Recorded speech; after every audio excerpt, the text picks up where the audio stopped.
Petite précision concernant les vidéos qui vont apparaître à partir de maintenant sur la chaîne YouTube. Si vous voyez un petit logo ici dans le coin en bas à gauche de l'introduction, c'est que la vidéo n'est disponible que pour les Patreons. Bonjour à tous, dans cette vidéo nous allons voir comment modifier notre commande clear et comment créer des sondages avec notre bot. C'est parti. Alors les commandes que vous allez voir ici sont un peu plus avancées que celles que vous avez peut-être l'habitude de voir, donc c'est pour ça que c'est une série avancée évidemment. Donc on va modifier notre commande clear et on va créer une commande poll pour les sondages. Donc on va commencer par modifier la commande clear. Alors c'est une autre façon de l'écrire, mais encore une fois vous pouvez faire ce que vous voulez avec. Donc ici je vais vous montrer comment utiliser l'opérateur ternaire pour modifier en fait votre commande clear en fonction de ce que vous voulez faire. Donc ici ce qu'on va faire dans notre code, c'est, alors on va laisser le try catch, on s'en moque un petit peu, hop. Voilà. Donc ici, alors le catch j'aurais pu le laisser. Ici, nous allons commencer par mettre un await message.delete. Ce message.delete est obligatoire parce qu'il va en fait se supprimer et il ne va pas compter dans les différents messages que nous allons supprimer. Donc si vous tapez un certain nombre de messages à supprimer, le message que vous avez écrit va compter dans la suppression. Du coup, mettre le message.delete et attendre que le reste s'exécute, ça permet d'enlever en fait ce message.delete de l'équation. Ensuite, on va créer un message to delete ici qui va permettre de récupérer justement donc le message qu'on va envoyer. Ici, on va mettre un opérateur ternaire. Alors, on va sauter une ligne, on va mettre un point d'interrogation et ici on va mettre donc args 0 comme ceci, message supprimé. On va mettre un point, on va mettre ça en gras, hein, pourquoi pas. Voilà. Et donc maintenant, on va mettre l'autre partie de notre opérateur ternaire qui va être ici donc on va mettre salon nettoyé. 100 messages maximum par commande. Voilà. Ça suffira, je pense. Donc ce qui va se passer ici, c'est que l'opérateur ternaire va s'exécuter en fonction de si oui ou non un args 0 ici est présent. Donc si l'args 0 est présent, il va exécuter la première partie de notre opérateur ternaire, et si le args 0 n'est pas présent, il va exécuter la deuxième partie de notre commande. Et donc ici, il ne reste plus qu'à taper message.channel.fetch messages. Donc ça va récupérer tous les messages d'un channel, donc d'un salon. On va imposer une limite dessus. Donc limite comme ceci, on va mettre args 0. Comme ça, s'il n'y a pas d'args 0, par défaut, la limite va en fait supprimer 100 messages. Donc voilà, donc c'est une bonne chose à faire. .den, ça renvoie toujours une promise. Et ici, on va mettre messages avec un S, donc les différents messages. Et on va mettre message.channel.bulk delete. Et ici, on va mettre messages comme ceci. Et après, on va envoyer un message.channel.send. Ici, on envoie notre message to delete que nous avait au-dessus, donc qui va s'exécuter en fonction de si oui ou non nous avons notre args, hein, comme j'ai dit avant, et donc on va simplement supprimer le message par la suite, donc message.delete après 3000 millisecondes. Voilà, donc ici il ne reste plus qu'à voir si la commande fonctionne. Donc je vais aller sur le Discord. Alors donc je vais taper 4.5 et ici je vais taper donc clear 4. Évidemment, j'ai pas reboot le bot, donc ça va pas marcher. On remet 4.5 et cette fois-ci, on va donc taper clear 4. Vous pouvez voir que notre message va d'abord se supprimer et qu'ensuite il est censé supprimer les messages qui viennent avant. Donc il a supprimé les messages, les 5 après, et puis c'est ensuite automatiquement supprimé. Donc on peut essayer avec 5.4. Donc ici on va mettre clear 5. D'abord il se supprime, ensuite il supprime les messages, et après il envoie le message, 5 messages supprimés, et ensuite il se supprime lui-même. Voilà, donc encore une fois, c'est une certaine façon de faire. Donc imaginons que vous voulez simplement enlever tous les messages que vous avez. Donc bien sûr, si vous tapez la commande clear ici, ça va supprimer tous les messages qui sont en dessous de 2 semaines. Donc évidemment, la commande ne peut pas s'exécuter si les messages sont plus vieux que 2 semaines. Mais vous pouvez voir qu'ici, j'ai quand même supprimé un certain nombre de messages. Et le problème, c'est que cette commande ne va pas s'exécuter si les messages sont au-delà de 14 jours. Donc si dans vos 100 messages, vous avez des messages qui sont au-delà de 14 jours, la commande ne va pas s'exécuter, ça va envoyer une erreur.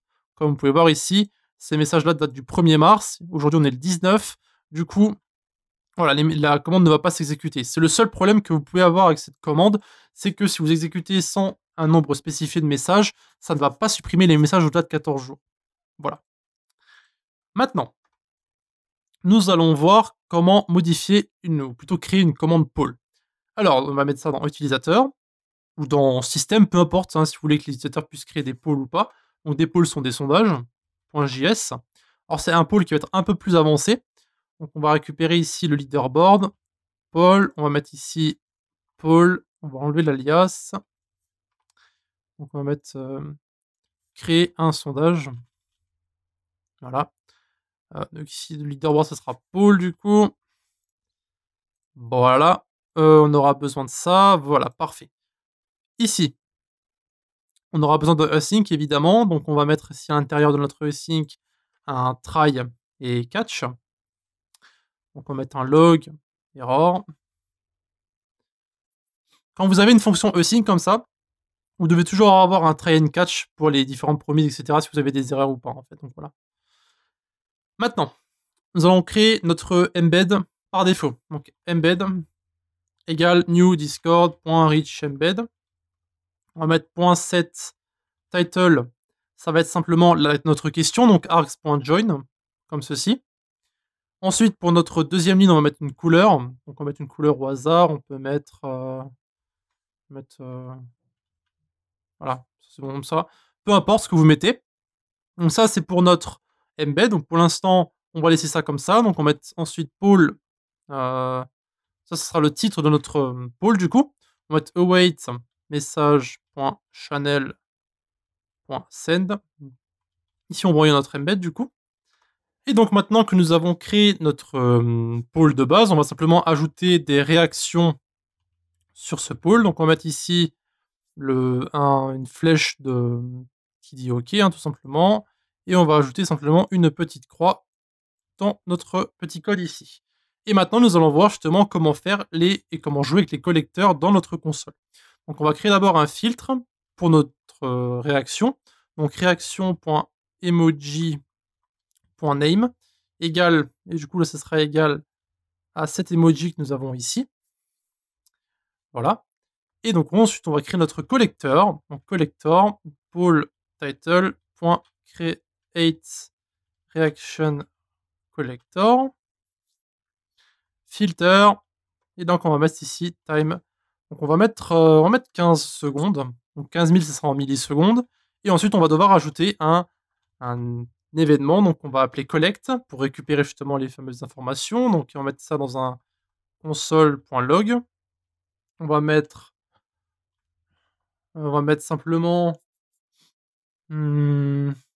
ici on va simplement mettre l'image de l'emoji plutôt. Voilà, donc on met ça à l'intérieur. Pour notre collect, du coup, est-ce qu'on devrait mettre le R à l'intérieur? Alors pour vous montrer comment ça fonctionne, on va plutôt mettre ici, alors du coup je vais remettre en arrière, r.emoji.name. Vous allez voir que ça revient au même en fait de copier-coller l'emoji à l'intérieur ou pas. Vous pouvez mettre ici r.emoji.name, ça fonctionne aussi. Donc collector.on, end. Ici on va mettre donc collected. Et on va mettre donc un console log encore. On va mettre le bot à collecter, collected.size. Et c'est ici que nous allons mettre notre emoji à l'intérieur. Voilà, donc ici on va en mettre un pour celui-là. Et on va en créer un deuxième pour l'autre. On va appeler ici filter 1. Ici on va mettre collector 1. Collector 1. Et ce sera du coup pour le deuxième du coup. Voilà. Et du coup maintenant, si on teste, donc si on tape par exemple, donc on va reboot évidemment. Bon, ça va pas fonctionner. On va taper notre question. Je suis une question. On va copier ça plusieurs fois. Voilà, donc ça va mettre notre pause, ça va jeter les réactions et vous allez voir que lorsqu'on va réagir, donc j'ai perdu un peu de temps ici, je vais devoir afficher les logs. vous allez voir que lorsque je vais réagir, ça va renvoyer les 2, ici donc le premier et le deuxième. Et là, vous pouvez voir que le bot a collecté donc une seule fois cet emoji-là et une seule fois l'autre emoji. Voilà. Donc encore une fois, vous pouvez utiliser ce genre de collection pour récupérer le nombre de votes qu'un poll a eu. Vous pouvez faire plein de choses avec les collections et c'est ça qui est plutôt incroyable avec cela. Après, le problème, c'est simplement de comprendre un peu comment fonctionne le filtre et comment fonctionnent les collecteurs en général. Mais une fois que vous avez compris comment ça fonctionne et que vous avez passé certains petits problèmes d'idées, etc., vous allez voir que c'est plutôt sympathique à utiliser. Donc ça sera tout pour la commande clear et pour la commande de création de sondage. Donc si vous avez une question concernant une de ces deux commandes, vous pouvez directement sur le Discord de la communauté ou bien encore dans les commentaires YouTube. Et on se voit dans un instant pour la prochaine vidéo. A de suite. De plus, n'hésitez pas à visiter nos différents réseaux, donc eux aussi dans la description, Discord, notre blog, Facebook, Twitter, Google+, etc.